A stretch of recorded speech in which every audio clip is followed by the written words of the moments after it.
There lived an 18-year-old professional boxing prodigy who was 3-0, named Adonis. He was pale-skinned American and 6'0" as he was from Cheverly, Maryland. His boxing skills was inherited from his father. His mother was a gymnastic specialist. He was on his own with his parents' support.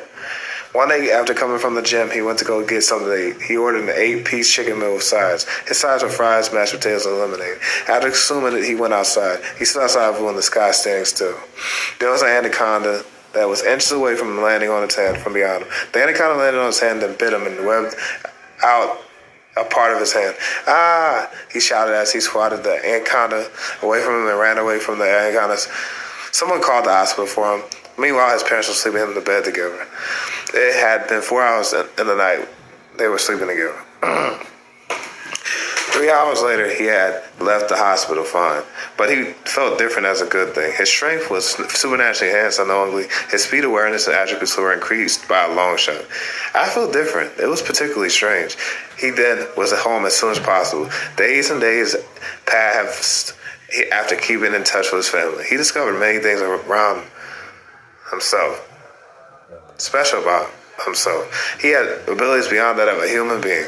He wore an everlasting sweatshirt. He jumped 70 feet in the air and landed on a rooftop.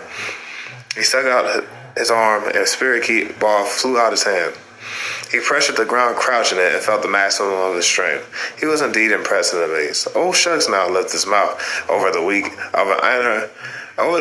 an iron anaconda suit was created. It was black and gold. It channeled a balanced flow of things to his nature perfectly.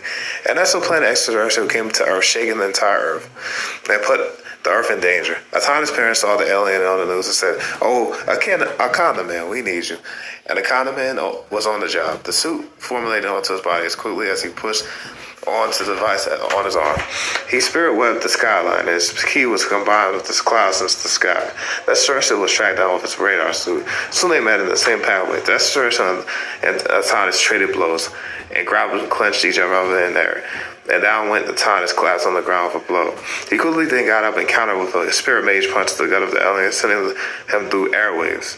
And then, with all his Anaconda key, he perfected out of his mage and sent a spirit web ball of key to finish off the alien. Then the alien was defeated. Andconda then went out of his suit into his everlasting sweatsuit to meet his parents. He had a meal with them and spent the night in his old childhood room. This concludes the story, but the journey is not over yet. There was more to come from Andconda Man.